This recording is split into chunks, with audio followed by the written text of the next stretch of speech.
아멘. 하나님 말씀 마가복음 8장입니다. 마가복음 8장 1절에서 10절. 그리고 이제 다음 주 한 주간 우리 고난주간 특별 기도회입니다. 매일 저녁 7시 30분에 시작되고 말씀을 제가 조금 짧게 전하고 찬양과 기도 중심으로 한 주간 특별히 집중해서 기도하겠습니다. 여러분 꼭 결단하셔서 참여해 주시기를 부탁드립니다. 마가복음 8장 1절에서 10절 우리 다 같이 말씀 받겠습니다. 그 무렵에 또 큰 무리가 있어 먹을 것이 없는지라 예수께서 제자들을 불러 이르시되 내가 무리를 불쌍히 여기노라. 그들이 나와 함께 있은지 이미 사흘이 지났으나 먹을 것이 없도다. 만일 내가 그들을 굶겨 집으로 보내면 길에서 기진하리라. 그 중에는 멀리서 온 사람들도 있느니라. 제자들이 대답하되 이 광야 어디서 떡을 얻어 이 사람들로 배부르게 할 수 있으리까? 예수께서 물으시되 너희에게 떡 몇 개나 있느냐? 이르되 7이로소이다 하거늘 예수께서 무리를 명하여 땅에 앉게 하시고 떡 7개를 가지사 축사하시고 떼어 제자들에게 주어 나누어 주게 하시니 제자들이 무리에게 나누어 주더라. 또 작은 생선 2마리가 있는지라 이에 축복하시고 명하사 이것도 나누어 주게 하시니 배불리 먹고 남은 조각 7광주리를 거두었으며 사람은 약 4,000명이었더라.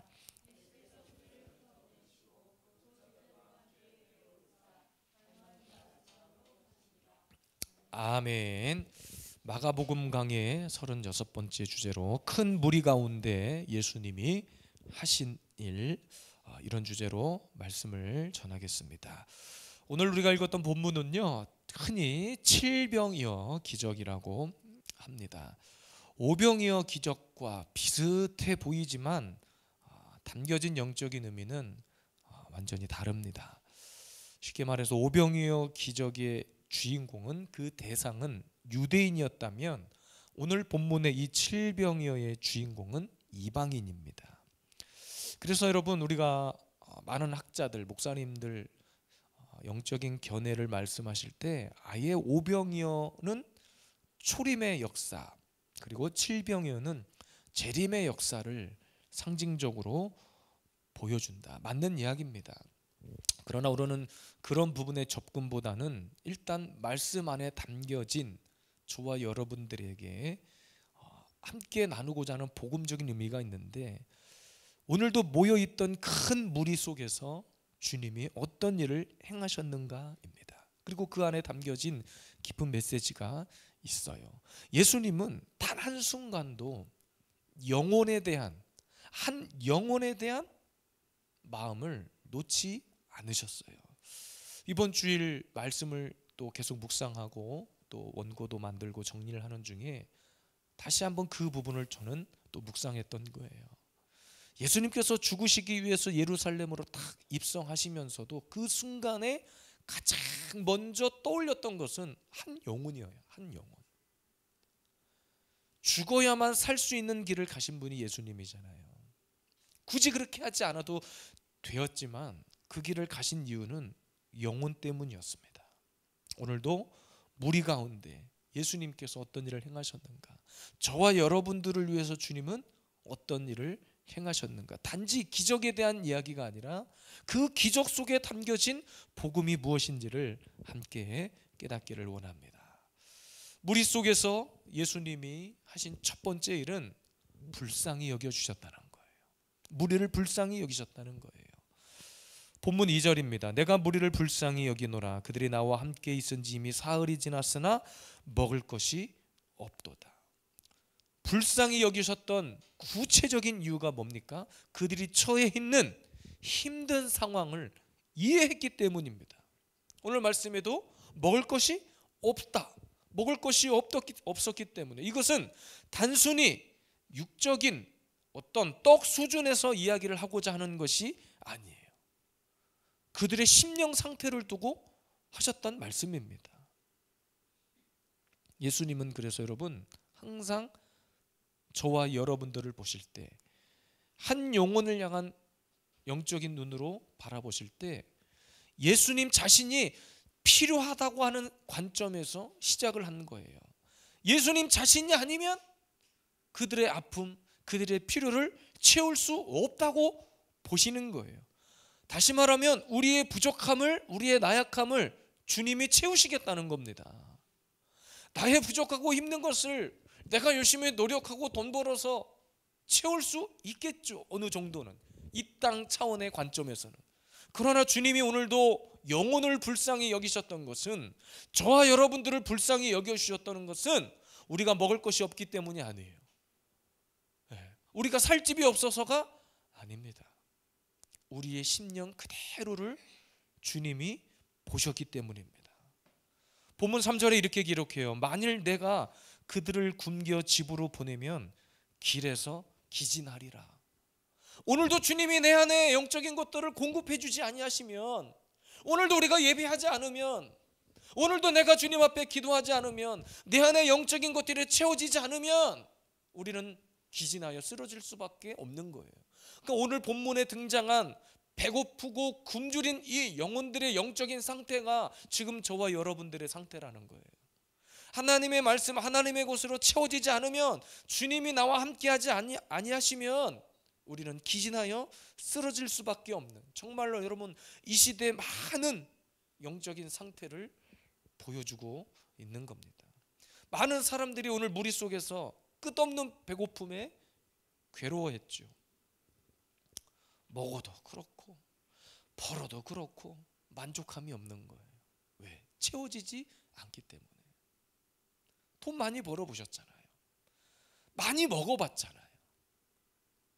그렇다고 배고픔이 사라집니까?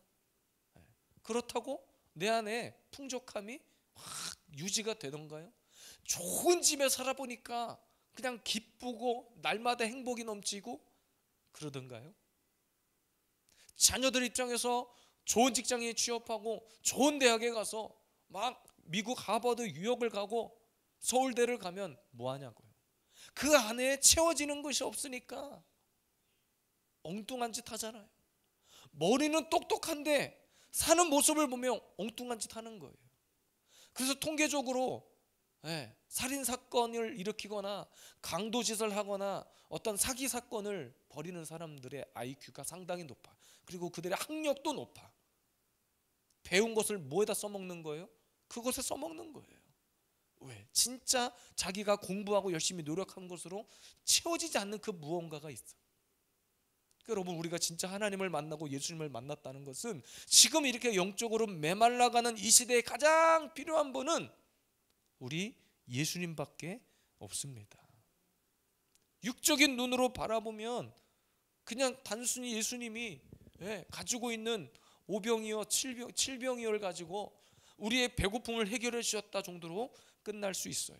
근데 더 심각한 문제는 뭐냐면 우리 안에 영적으로 피폐해져 가는 거, 영적으로 메말라 가는 거. 진짜 우리를 주님께서 불쌍히 여기시고 긍휼히 여겨주시지 아니하면, 지금 우리나라 이 나라 이 민족을 주님이 긍휼히 여기지 아니하시면, 지금 우리 이 민족을 불쌍히 여기지 아니하시면, 그 공간에 주님의 곳으로 채우지 아니하시면 큰일 나는 거예요.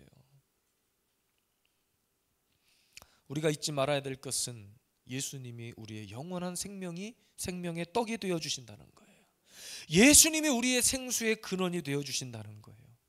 그래서 예수님 없이 살아가는 인생들은 불쌍한 자들이에요.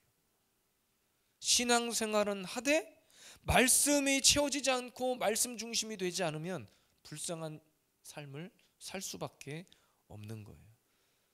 지금 말씀 속에 등장하는 그런 큰 무리들을 우리가 부러워하면 안 돼요. 그들 속에 눌려서 살면 안 돼. 지금 이 모든 세상에 주님이 필요해요. 주님이 아니면, 영적인 시각으로 봤을 때 주님이 아니면 그 어떤 것도 채워지지 않는, 주님이 아니면 그 어떤 것도 우리의 빈자리를 채울 수 없는 지금 그런 시대에 살고 있는 거예요. 그러니까 말씀이 필요한 시대가 지금 이 시대예요. 오직 예수 그리스도의 십자가의 부활이 필요한 시대가 지금 이 시대예요. 우리가 고난주간을 준비하고 한 주간 열심히 모여 기도할 것입니다. 많은 기도의 제목이 있겠죠. 교회를 위해서 기도할 거고 여러분의 삶을 위해서도 기도할 것입니다. 그러나 이번에 고난주간에 우리가 묵상해야 될 주제가 뭐냐면 주님을 기억하는 거예요. 주님을 기억하는 거. 그래서 주님은 떡과 잔을 베풀면서 나를 기념해라 그랬어요. 나를 기념해라. 나를 기념해라 이 말은 나를 좀 기억해라 이 말이에요. 오늘도 이 복음의 현장에서 수많은 굶주린 영혼들을 배불리게 먹이셨던 분이 누구예요? 예수님. 그 7병여의 작은 것을 가지고 굶주림을 채우셨던 분은 예수님. 그 예수님을 기억해라. 오늘도 우리의 영혼의 메마름, 영혼의 갈증, 우리의 육신의 연약함, 영혼의 갈급함 해결하시고 치유하시고 채워주실 유일한 분은 예수 그리스도밖에 없습니다. 무리 중에서 예수님은 그것을 보여주신 거예요. 단순히 배고파 굶주려 있는 자들을 보고 아유 저거 배고파서 어떡하니 안타까워 불쌍히 여기신 게 아니에요. 그들의 영혼, 그들의 심령 속에 예수의 복음이 없음을 안타까워하신 거예요. 그리고 그 빈자리를 예수의 복음으로 채워주십니다. 오늘도 우리가 이렇게 예배할 수 있는 것, 오늘 이 저녁에 나와서 엎드려 기도할 수 있는 것, 주님을 찬양할 수 있는 것, 하나님의 은혜, 하나님께서 우리를 불쌍히 여겨주셨기 때문입니다. 두 번째입니다. 무리 중에 예수님은 어떤 일을 하셨냐면 떡을 제자들에게 나누어 주게 했습니다. 6절 말씀을 함께 읽겠습니다. 예수께서 무리를 명하여 땅에 앉게 하시고 떡 7개를 가지사 축사하시고 떼어 제자들에게 주어 나누어 주게 하시니 제자들이 무리에게 나누어 주더라. 여러분, 예수님께서 하신 모든 일은 결코 우연이라는 것이 없는 거예요. 어떤 의도를 가지고 행하시는 거거든요. 오늘 본문의 6절에 떡을 떼어 주셨어요. 떡을 떼어 주신 것, 사실은 떡을 떼어 주셨다는 그 사건은 예수님 자신 살이 찢겨지는 것을 의미하는 거거든요. 살이 찢겨지는 것. 마가복음을 공부하다 보면 뒤에 이제 예수님의 고난과 순환의 현장까지 함께 공부하겠지만 그에 앞서서 계속해서 떡을 나눠주시고 이것이 생명이 떡이라고 하고 떡을 가지고 기적을 베풀어 주셨던 것은 예수님 자신의 몸을 우리에게 떼어 주신 것, 자신의 살이 찢기실 것을 의미하는 겁니다. 그리고 제자들에게 그 떡을 나누어 주게 하셨다는 거예요. 오병이어 현장에서도 아예 너희가 먹을 것을 주라 그랬어요. 놀라운 그림이 숨겨져 있는 거죠. 그래서 여러분, 교회는 어떤 곳이어야 하냐? 말씀을 전하는 교회, 그 말씀 안에 담겨진 생명을 전하는 교회, 예수님의 살과 몸이 찢겨짐으로 인하여서 우리가 영원한 생명, 영원한 구원을 받았다고 하는 예수 복음을 전하는 교회가 돼야 되는 거예요.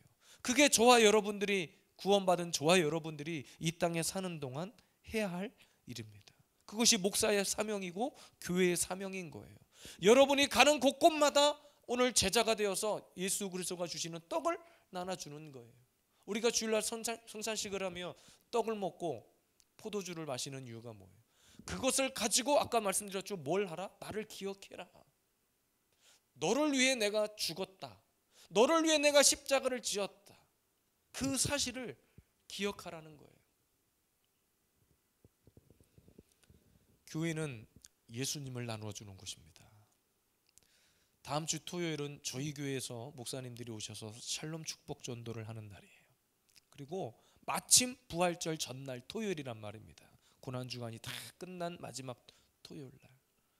그래서 오늘도 제 아내와 교회에서 그때 사용할 계란을 주문하고 달걀을 주문하고 또 어떻게 포장을 해서 어떻게 물티슈와 함께 담아서 전도를 하고 이런 이야기들을 쭉 했어요.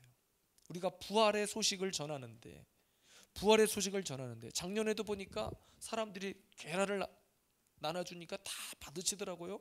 갑자기 계란을 왜 주는 거예요? 내일이 부활주일입니다. 사람들이 그래요? 내일이 부활절이에요? 교회를 다니는지 안 다니는지는 모르겠지만 부활절이어서 계란을 준다고 하니까 사람들이 기쁨으로 받더라 이 말이에요. 뭐 교회를 나오든지 안 나오든지 난 뭐 그거 받고 교회 나오신 분은 없지만 어쨌든 우리가 뭐 한 거예요? 부활의 소식. 내일이 부활주일입니다. 이것이 뭐예요? 당신을 위해 십자가를 지시고 당신을 위해 죽으셨던 예수님이 부활하셨다는 거예요. 기독교의 최고의 복음 중에 하나가 부활의 복음 아닙니까? 십자가의 복음 아닙니까? 예수님이 제자들을 통해서 떡을 떼어 나눠주라고 하신 것은 자신의 살을 찢어주신 거예요. 자신이 십자가에서 그렇게 찢기실 것을 보여주신 거예요. 그리고 그것을 통해서 나를 좀 기억해다오, 그것을 통해서 나를 기념하라고 주님이 말씀하는 거예요. 그래서 그러면 교회는 항상 말씀과 기도와 찬양이 흘러넘치는 곳이 돼야 돼. 목사의 사명이 그것이고 저와 여러분들의 사명이 그거예요. 최근에 이 병원에 계시는 그 보호자 되시는 권사님이 교회를 오시고 지난주에 예배를 끝나고 제가 잠깐 이렇게 인사를 나눌 때도 그 말씀하시는 거예요. 목사님 만나게 하시려고 저를 그 아들이 병원에 입원하게 하셨고 이 교회를 알게 하셨나 봐요. 그 이야기를 잠깐 하셨단 말이에요. 제가 위대하고 대단한 것이 아니라 저와 여러분들이 예배하는 이곳을 통해서 하나님이 기뻐하시는 말씀이 흘러갔기 때문이라고 저는 믿습니다.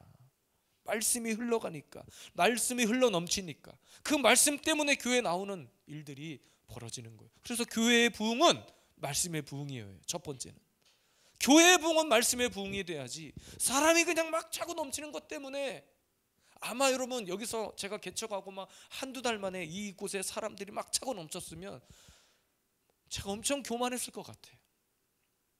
그래서 하나님은 그때마다 기도하고 부르짖을 때 하나님이 필요한 영혼들을 보내주셨던 것 같아요. 또 왔다가 떠나가신 분들도 있어요. 무슨 연유인지는 다 우리가 알 수 없지만 계속해서 하나님 그 시간을 통해서 엎드리게 하시고 기도하게 하시고, 그럼에도 불구하고 사람의 많고 적음에 관심을 갖는 것이 아니라 여전히 제가 해야 될 일은 이곳에서 말씀을 전하고 하나님의 복음을 전하는 일이었거든요. 그렇게 되지 않고 개척 초기에 막 이곳에 사람들이 넘쳐났다면 저 하나님 앞에 범죄했을 것 같아요. 제가 막 잘나서 그랬다는 둥, 혹 그랬을지 모르겠어요. 하나님은 그 시간을 통해서도 여전히 무엇을 말씀하셨는가? 이 교회가, 이 강단이 말씀이 흘러가는 그런 교회가 되기를 원하셨다는 거예요. 진정한 부흥은 말씀의 부흥이에요.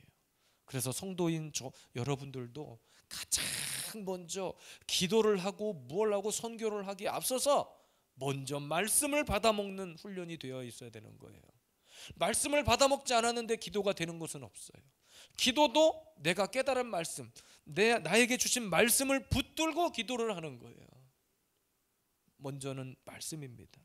그래서 우리 아이들이 대안학교 다닐 때 했던 훈련 중에 하나가, 지금은 그렇게 안 하지만 무조건 어떤 예배가 됐든지 말씀 노트를 적게 했어요. 심지어는 말씀 노트 적은 것을 검사도 했어요. 설교를 똑바로 들었는지 안 들었는지를 교사가 예배 끝나자마자 맨날 확인하고 사인해주고 점검하는 일을 했어요. 예배 시간에 조는 친구들은 다시 아침에 학교 등교해가지고 수업 받기 전에 그날 졸아서 못 들은 말씀 영상으로 다시 틀어놓고 혼자 빈 교실에 앉아서 다시 말씀 듣게 했어요. 그 훈련을 시켰던 이유가 뭐예요? 말씀이 중요하기 때문에. 기도하기 전에 그런 기독교 대안학교를 다닌다는 것이 중요한 것이 아니라 그러기 이전에 중요한 것이 말씀을 내 안에 채우는 것이기 때문입니다. 부모인 저를 비롯해서 많은 성도들이 먼저는 말씀의 사람이 돼야 돼요. 가정의 회복을 원하십니까? 먼저 말씀을 채우시기를 바랍니다. 가정에 어떤 연약함을 가지고 기도하고 계십니까? 먼저는 말씀 앞에 엎드리시기를 바랍니다. 그래서 초대교회 사역자들은 말씀 전하는 거, 기도하는 일에 전무하리라고 했어요. 이건 엄청난 결단의 고백이거든요. 이 시대 많은 목사님들이 그 일을 하지 않아요. 저를 비롯해서 너무나 부족한 이야기지만 말씀과 기도하는 일에 전무하리라, 이것이 초대교회의 고백이었습니다. 결단이었습니다. 그 결과 엄청난 초대교회의 부흥의 역사가 일어났어요. 심지어는 그 로마의 엄청난 핍박 속에서도, 카타콤 속에 들어가서도 그들은 끊임없이 예배했어요. 끊임없이 하나님 앞에 모이기에 힘썼습니다. 이 시대에 정보가 너무 넘쳐나다 보니까 말씀도 그렇죠. 말씀도 넘쳐나요. AI 시대가 돼가지고 4차 산업혁명 시대의 최고의 히트작은 아마 AI일 거예요. 왜? AI가 다 해줘. 다 해줘. 제가 설교를 준비하면서 어떤 본문을 정해놓고 그 본문의 전체적인 역사적인 흐름과 개요를 조금 이렇게 조사를 하려고, 물론 말씀을 통해서 나오는 것도 있지만 역사적인 사실은 또 검색해야 나오는 것들이 있어요. 구글에 검색을 딱 치면 가장 상단에 떠서 나오는 내용이 AI가 검색해 준 내용이 제일 먼저 나와요. 근데 정확해. 그런 정보가 넘쳐나고 있어요. 말씀에 대한 정보도 넘쳐납니다. 제가 처음에 전도사가 돼서 신학교에 갔는데, 거꾸로 얘기했네요. 신학교에 가서 전도사가 된 거죠. 전도사가 되고 신학교에 간 게 아니라, 처음 그렇게 신대원에 입학해서 제가 섬기던 교회 이제 교육 전도사가 됐습니다. 그랬더니 어떤 부서에, 저희 교회는 사역장이라는 호칭을 했어요. 뭐 다른 교회로 말하면 부장집사 정도 되는 분이겠죠. 저한테 전화가 와서, 전도사님, 그때 당시 전도사님, 제가 이 말씀을 묵상하는데 원어의 뜻을 알고 싶어요, 이러는 거예요. 제가 깜짝 놀랐어요. 아니, 성경의 원어의 뜻을 알고 싶대. 원어. 성경의 원어는 구약은 히브리어, 신약은 헬라어로 기록되어 있거든요. 알고 싶다는 거예요. 제가 신대원에 처음 입학하면 모든 신학생들이 마찬가지지만 동계 강좌, 정식 3월달 개강하기 전까지 동계 어학 강좌라는 것을 통해서 히브리어, 헬라어를 공부해요. 그것을 패스하지 않으면 신대원 졸업이 안 돼. 그래서 그것을 먼저 배웁니다. 근데 저는 배운 지가 얼마 안 돼서 사실은 너무 어려워요. 저는 진짜 이 히브리어, 헬라어 때문에 시험이 엄청 들었었어요. 점 하나 찍었냐 안 찍었냐로, 그러니까 우리가 1점 흰획도 하나님의 말씀이 오류가 없다는 말이 거기서 나온 거예요. 히브리어를 공부하면 자음 모음은 아주 간단한데 점이 여기에 찍혔냐, 여기 찍혔냐, 여기 찍혔냐, 여기 2개 찍혔냐, 이거에 따라서 의미가 달라져요. 이것 때문에 아주 내가 3년 동안 골머리를 앓았거든요. 들어간 지 얼마 안 됐는데 어떤 분이, 그분 권사님이셨는데 저한테 원어를 알려달라는 거예요. 제가 깜짝 놀랐어요. 야, 진짜 관심이 참 많으시구나. 그래서 제가 속으로 생각했죠. 이분이 나를 시험하려고 그러나? 내가 어느 정도 알고 있네. 아니, 들어간 지 이제 3개월밖에 안 됐는데 나를 테스트하려고 그러시나, 이런 생각을 했단 말이에요. 근데 한편으로는 아무리 평신도지만 진짜 많은 깊이 있는 말씀을 알고자 하는구나. 전화를 받으면서 제가 바로 컴퓨터를 켜고 프로그램을 열었습니다. 저도 프로그램을 봐야 알아요. 제가 히브리어, 헬라어를 뭐 달달달 외우고 있는 게 아니에요. 그래 보고 그분이 원하는 답을 찾아서 해드렸어요. 요즘은 그렇게 안 해도 됐죠. 요즘은 여러분의 핸드폰 하나로 검색하면 다 쏟아져 나오잖아요. 가끔 제 아내가 이 뜻을, 어떤 말씀을 읽다가 저한테 막 뜻을 물어보는데 그냥 인터넷 핸드폰으로 검색하세요. 제가 옆에서 그러거든. 검색하면 다 나와. 꼭 저를 일부러 테스트해 보려고 저한테 물어보는 것 같은데, 아무튼 이 시대는 그런 정보가 넘쳐나요. 그런데 그 넘쳐나는 정보 속에 뭐가 없냐? 말씀이 없는 거예요. 말씀에 대한 내용들, 스토리는 많은데 그 말씀이 가지고 있는 말씀 안에 진정한 예수 그리스도의 복음은 찾아볼 수 없어요. AI가 아무리 뛰어난들 영성이 있겠습니까? AI가 아무리 정보력이 많다고 한들 그 속에서 내 심령을 막 후달구는 뭐 영적인 역사가 일어나긴 하겠어요? 그래서 그것 때문에 이단들이 득세하는 거예요. 저와 여러분들에게 필요한 것은 말씀이에요. 이 시대의 교회와 성도들에게 필요한 것은 하나님의 말씀입니다. 교회가 해야 될 사명의 본질은 말씀을 전하는 거예요. 정보를 전달하는 것이 아니라 생명의 말씀을 전달하는 거예요. 오늘도 우리 교회가 성도된 저와 여러분들이 오늘도 예수님이 우리 안에 빈 곳을 채워주실 때 그 안에 하나님의 생명의 말씀으로 채워줄 수 있게 되기를 주님의 이름으로 축복합니다. 마지막 세 번째입니다. 무리 가운데 주님은 어떤 일을 하셨는가? 그들을 흩어 보내셨습니다. 9절 말씀, 사람은 약 4,000명이었더라. 예수께서 그들을 흩어 보내시고, 예수님의 가장 큰 목표는 믿는 사람들끼리 잘 먹고 잘 사는 것이 아니에요.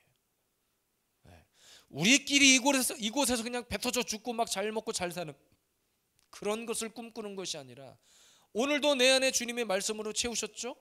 영의 양식으로 내가 배가 불렀죠. 그 뒤에 해야 될 일은 일해야죠. 일. 우리가 밥만 먹고 살 수는 없잖아요.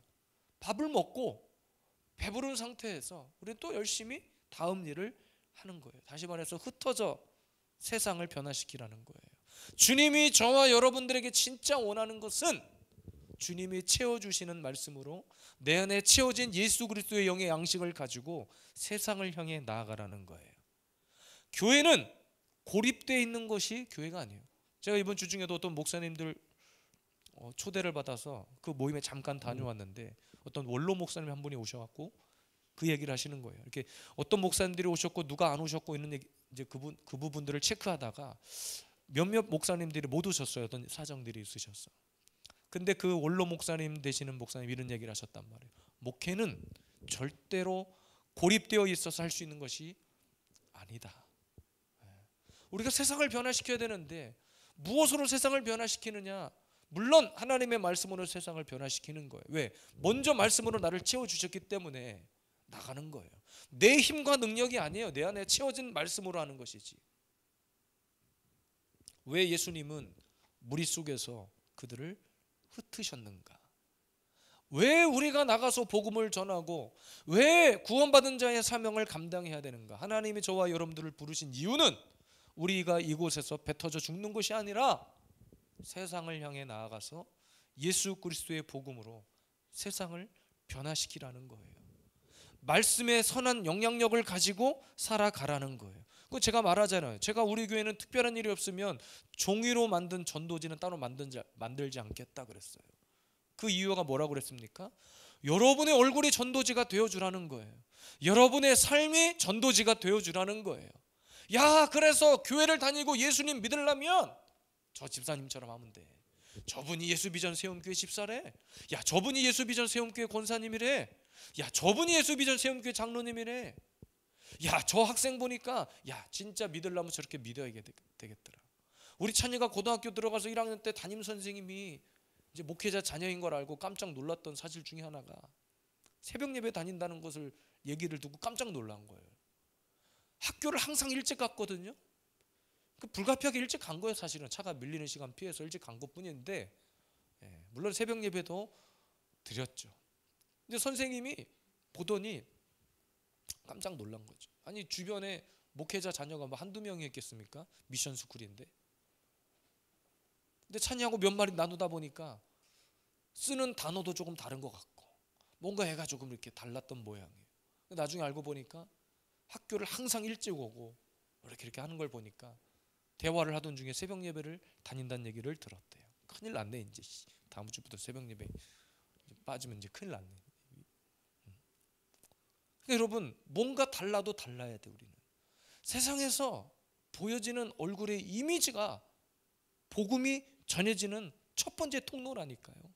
우리가 쓰는 말, 우리가 쓰는 언어, 행동들이 세상을 변화시키는데 그냥 무조건 막 몽댕이 하나 들고 나가서 때려잡자는 것이 아니에요.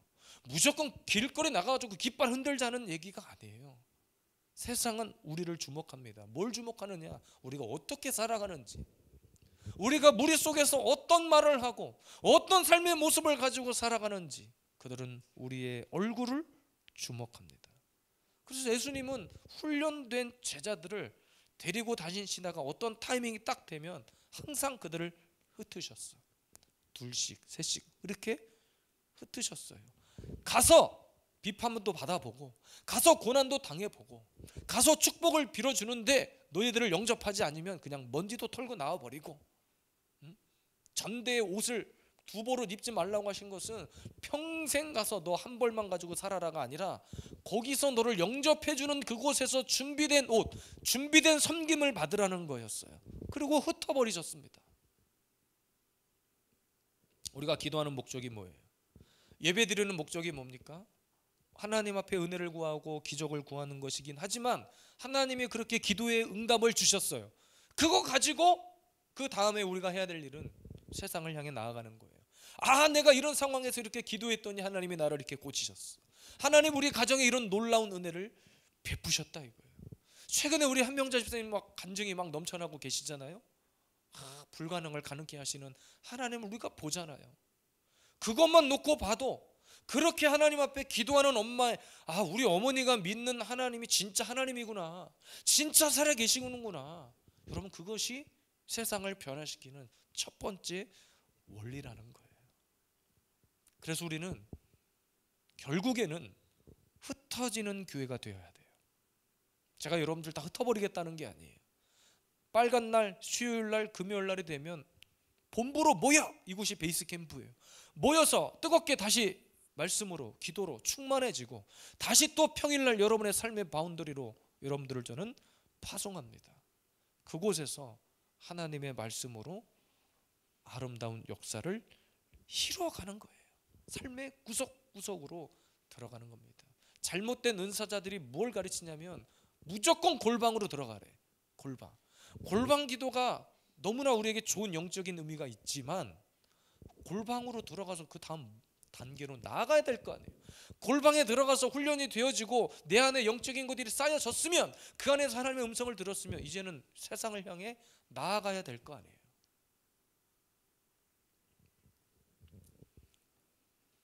그래서 우리는 말씀을 가지고 흩어지는 훈련을 하는 거예요.